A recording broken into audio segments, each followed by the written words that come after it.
Greetings, Minecrafters, and welcome to another exciting discussion on all things Minecraft, all things well being. This is Dr. Kimberly Quinn here today to discuss yet another way to become the boss of our brain. After all, that is the theme of the Minecraft podcast episode because our thoughts lead to feelings, lead to actions or behavior. Therefore, our thoughts dictate our lives.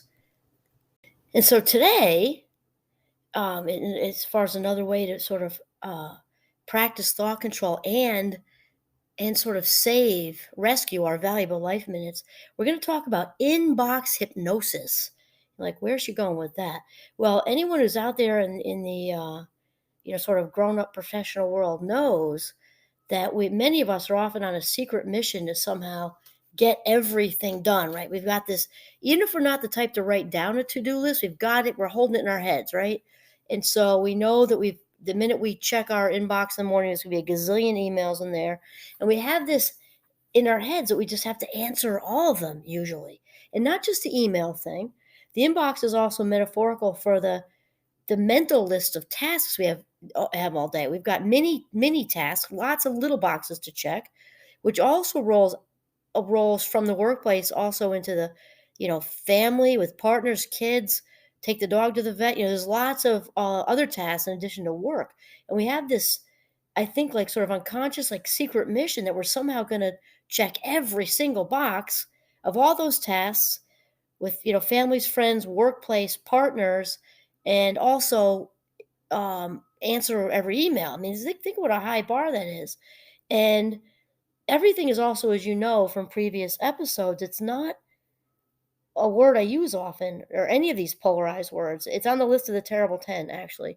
Everything, always, never, no one, everyone. They just don't exist. No one likes me. That's almost 8 billion people. I mean, what are the chances, right? No. Um, so as far as the inbox hypnosis thing, we often stay up too late, because we're checking emails or we're getting up too early and where our body's still tired on either end of that. And we often, worse than that, is we often put off having fun, with family and friends and ourselves, spending good self time out in the woods, running, skiing, playing Monopoly or doing whatever. And we put all of that off, like, hang on, honey, I'll be right there while I check, 95 more emails. And we don't realize, just what a time sucker all of this is. And this kind of leads us into sort of convincing ourselves that that this sort of seemingly endless to-do list is temporary. Think about what an oxymoron that is. Seemingly endless, temporary, right? So, and we just think like, oh, it's just today and it's just today. Then one day runs into another, and we're in this fantasy world that these tasks can actually, all be completed.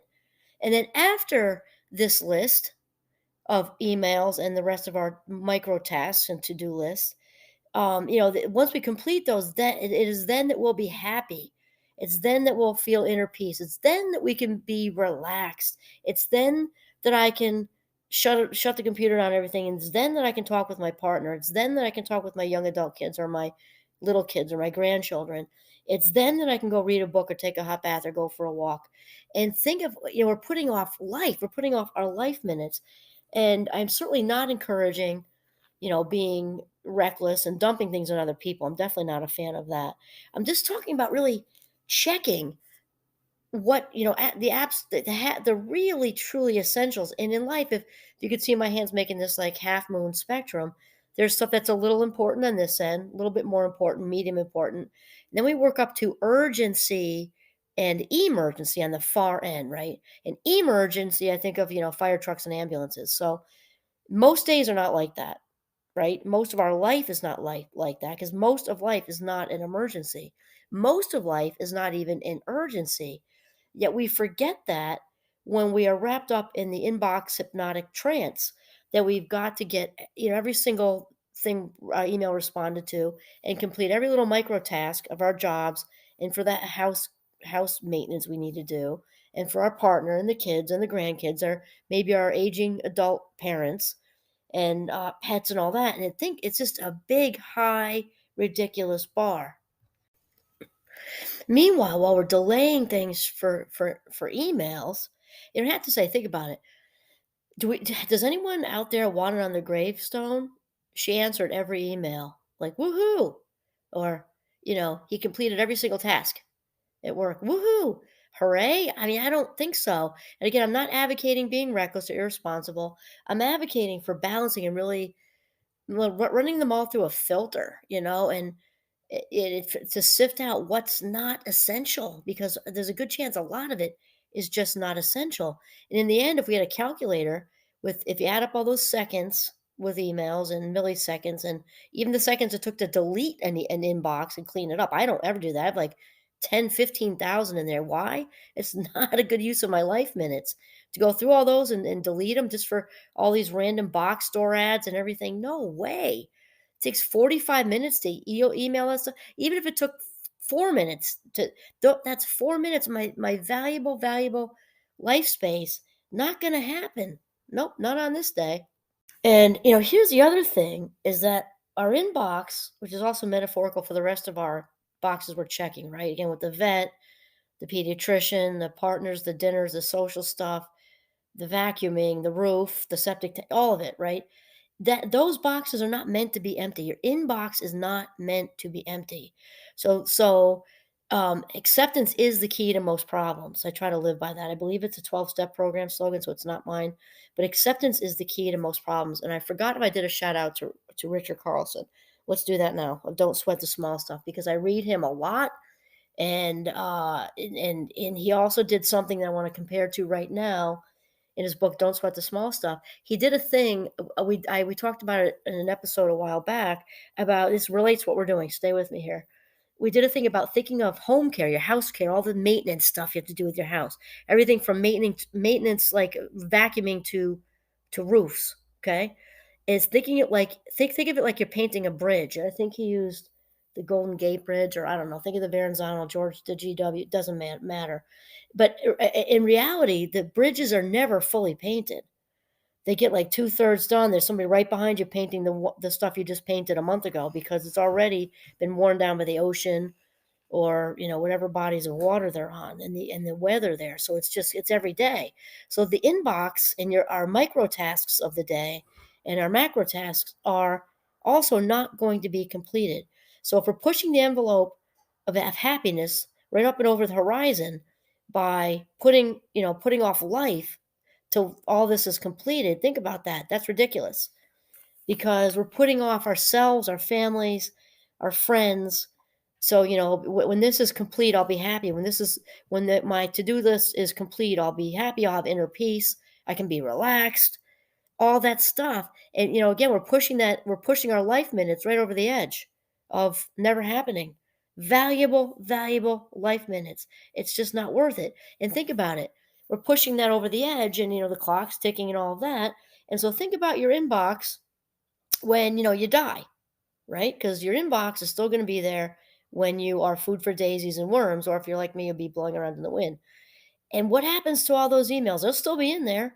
So people will take over who are still on this earth. They will certainly not waste their valuable life minutes with any of this stuff that was personal, unessential. They're just not going to do any of that. And the stuff that is essential will get done. Somebody else will do it. Why? Because you're not there. The world will continue to spin. Other people will take over whatever you didn't finish, if they even need to, because a lot of it can just be ignored, right? And because this is how the universe works, it fills in the gaps. So if you think about where the little kids in the summertime on the ocean, the beach, when they're digging their sandcastles, and they need to have them close enough so they can make the moats and all that, they dig the holes down close to where the water kind of comes up, and those holes immediately fill up with water. That's the universe. So those gaps will get filled in when you're not there to do it. So think about it. What sense does it make to put off your own happiness? To me, there isn't a price high enough to pay for that. There just isn't. Nobody can buy me for that. So putting off your happiness, your inner peace, your family, your friends, it just doesn't make it. It doesn't make sense, because meanwhile, your valuable life minutes are just circling the drain, never to come back again.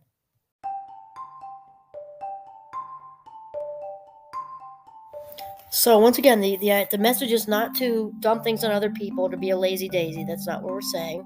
My husband and I both have crazy work ethics. The thing is to filter out really what gives you joy, preferably, okay? And then there's, when we are adulting, there's stuff we don't always want to do. We can just measure that up though, like what's essential. Let's just say what's essential. Not dumping things on other people, but really question. Very little, if any, probably none, will be an emergency. We talked about fire trucks and ambulances. Very little, almost none, will be an urgency. And the rest can be filtered out. Remember, I'm also a fan of the not-to-do list. The not-to-do list is fantastic. On most days, there's at least one thing on your to-do list, even if you don't write it down, you're a mental to-do list person. On most people's list, there's at least one thing on there that is not necessary to happen on this day. At least one. And I would strongly suggest getting into a habit of getting into that not-to-do list habit and check off one thing each day that you just don't need to do. So, all right. So, recap. Check your state of inbox hypnosis. So you can sort of stick one foot and get it out on solid ground. What do I need to do and what do I absolutely not to do? Save those life minutes and use those valuable life minutes to do something that makes your heart sing. And on that note, this is Kimberly Quinn signing off from the beautiful northern Vermont. Have a mindful day.